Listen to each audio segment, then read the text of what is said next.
നമസ്കാരം. വീട്ടമ്മാസിന്റെ പുതിയ എപ്പിസോഡിലേക്ക് എല്ലാ പ്രിയ കൂട്ടുകാർക്കും വീണ്ടും സ്വാഗതം.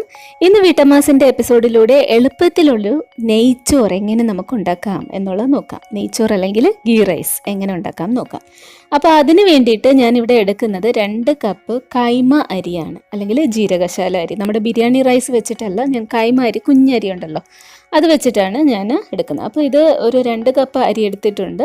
അത് ഞാൻ ഒരു മിനിമം 20 മിനിറ്റ് കുതിർത്തിടുകയാണ്. മാക്സിമം അരമണിക്കൂർ അത്രയും മതി. 20 മിനിറ്റ് കുതിർത്തിടുക. ഇനി ആ സമയം കൊണ്ട് നമുക്ക് ഉള്ളി പൊരിച്ചെടുക്കണം. അപ്പോൾ ഇത് ഗാർണിഷ് ചെയ്യാൻ വേണ്ടിയിട്ടുള്ള. അപ്പോൾ അതിന് വേണ്ടിയിട്ട് 2 സ്പൂൺ സൺഫ്ലവർ ഓയിലും 2 സ്പൂൺ നെയ്യും ഒഴിച്ചു കൊടുത്തിട്ടുണ്ട്. എന്നിട്ട് പകുതി നെയ്യും പകുതി സൺഫ്ലവർ ഓയിലും. എന്നിട്ട് വളരെ നൈസായിട്ട് അരിഞ്ഞ സവോള, അത് ഞാൻ ഒരു 1.5 സവോളയോളം ഉണ്ട്, അത് ഞാൻ മൂപ്പിച്ചെടുക്കുകയാണ്. അപ്പോൾ നമ്മളിതൊരു മീഡിയം ഫ്ലെയിം അല്ലെങ്കിൽ ലോ ഫ്ലെയിം, ചട്ടി നന്നായിട്ട് ചൂടായി കഴിഞ്ഞ് കഴിഞ്ഞാൽ ലോ ഫ്ലെയിമിലാക്കാം, അല്ലെങ്കിൽ ഒരു മീഡിയം ഫ്ലെയിമിലിട്ട്. ഒരുപാട് ചൂട് കൂട്ടിയിടണ്ട, കരിഞ്ഞു പോകും. കരിയരുത്, ഒരു ഗോൾഡൻ ബ്രൗൺ കളർ ആകുന്നവരെ ഒന്ന് മൂപ്പിച്ചെടുക്കുക. അപ്പോൾ ആ പരുവം ഞാൻ കാണിച്ചു തരാം.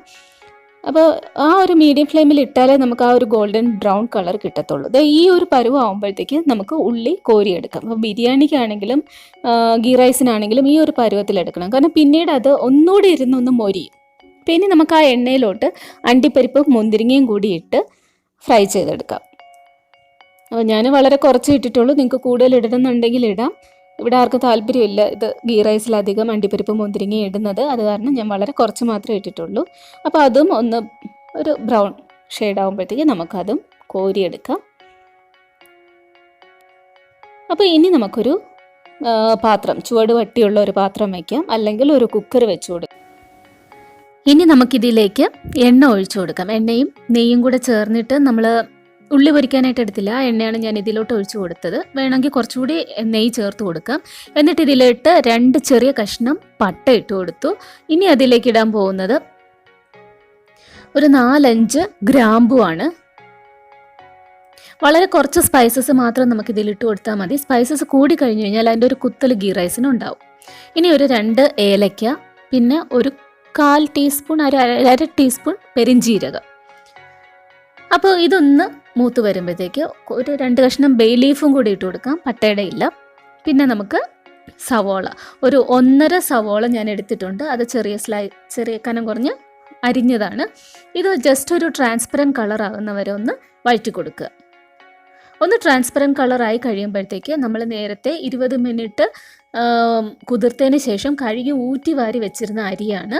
അരി ഇതിലേക്ക് ഇട്ട് ജസ്റ്റ് ഒന്ന് ഫ്രൈ ചെയ്തെടുക്കുക. ഒരുപാടങ്ങ് മൊരിയണ്ട, പക്ഷെ ജസ്റ്റ് ചെറുതായിട്ടൊന്ന് ഫ്രൈ ചെയ്ത് കൊടുക്കുക. ഒന്ന് ഫ്രൈ ആയി വരുമ്പോഴത്തേക്ക് ജസ്റ്റ് ഒന്നിങ്ങനെ പൊട്ടി വരുന്ന ഒരു സൗണ്ട് കേൾക്കും. അപ്പോഴത്തേക്ക് നമുക്ക് ഇതിലേക്ക് വെള്ളം ഒഴിച്ചു കൊടുക്കാൻ സമയം അയക്കുന്നു. അപ്പോൾ ഞാൻ ഇതിൽ തിളച്ച വെള്ളമാണ് ഒഴിച്ചു കൊടുക്കുന്നത്. സാധാരണ നമ്മൾ അളവ് പറയുമ്പോഴത്തേക്ക് 1 കപ്പ് ജീരകശാല അരിക്ക് 1.25 മുതൽ 2 കപ്പ് വരെ വെള്ളമാണ് ഒഴിച്ചു കൊടുക്കുന്നത്. ഞാനിവിടെ ഒരു 4 കപ്പ് വെള്ളവും ഒഴിച്ചിട്ട് പിന്നെ ഒരു 4.25 4.25 ഇടയ്ക്ക് അളവിൽ വെള്ളം ഒഴിച്ചു കൊടുത്തിട്ടുണ്ട്. തിളപ്പിച്ച വെള്ളമാണ് ഒഴിച്ചു കൊടുക്കുന്നത്. പിന്നെ അതുപോലെ വെള്ളം ഒഴിച്ചതിന് ശേഷം ഉപ്പ് പാകത്തിന് ചേർക്കുക. അതായത് നമ്മൾ ചോറ് ഇങ്ങനെ വെള്ളം വറ്റി വരുമ്പോഴത്തേക്ക് ഉപ്പ് ചോറിൽ പിടിച്ചിരിക്കണം, അത്രയ്ക്ക് അളവിന് ഉള്ള ഉപ്പ് ഇട്ട് കൊടുക്കുക. എന്നിട്ട് വെയിറ്റ് ഇടാതെ നമുക്ക് അടച്ചു വെക്കുക. കുക്കറിൻ്റെ അടപ്പാണെങ്കിൽ കുക്കറിൻ്റെ അടപ്പ് വെച്ച് അടച്ചു വെക്കുക, അല്ലാന്നുണ്ടെങ്കിലും അല്ലാത്തൊരു അടപ്പ് വെച്ച് അടച്ചു വെക്കുക. എന്നിട്ട് ഏകദേശം ഒരു 10 മിനിറ്റ് കഴിയുമ്പോഴത്തേക്ക് നമ്മുടെ വെള്ളമൊക്കെ വറ്റി ചോറ് നല്ല റെഡി ആയിട്ടിരിക്കും. അപ്പോൾ നോക്കിക്കേ, ഈ ഒരു പരുവത്തിൽ നമുക്ക് നമ്മുടെ ഗീ റൈസ് കിട്ടും. കണ്ടോ? അപ്പോൾ നന്നായിട്ട് കുഴഞ്ഞിരിക്കുന്ന പോലെ നിങ്ങൾക്ക് തോന്നും, പക്ഷേ ചോറ് ആറി വരുമ്പോഴത്തേക്ക് കറക്റ്റ് പരുവായിരിക്കും. കറക്റ്റ് അളവിൽ നമ്മൾ ആ 1.25 ഗ്ലാസ് വെള്ളമാണ്, 1 ഗ്ലാസ് അരിക്ക് 1.25 ഗ്ലാസ് വെള്ളമാണ് വെക്കുന്നതെന്നുണ്ടെങ്കിൽ അരി ഭയങ്കര തണുത്ത് കഴിയുമ്പോൾ അങ്ങ് തുറായിരിക്കും, അരി പോലെ ഇരിക്കും, ചോറ് അരി പോലെ ഇരിക്കും. അപ്പോൾ അങ്ങനെ വരാതിരിക്കാൻ വേണ്ടിയിട്ടാണ് ഞാൻ കുറച്ച് വെള്ളം കൂടുതൽ ചേർത്ത് വയ്ക്കുന്നത്. അപ്പോൾ നമ്മുടെ ഗീ റൈസ് റെഡിയായി കഴിഞ്ഞു. അപ്പോൾ എന്നിട്ടൊരു ഫോർക്ക് വെച്ചിട്ട് ഇങ്ങനെ ഇളക്കി കൊടുക്കുകയെന്നുണ്ടെങ്കിൽ അപ്പോൾ ചോറെല്ലാം നമുക്ക് ഇങ്ങനെ സെപ്പറേറ്റായി കിട്ടും.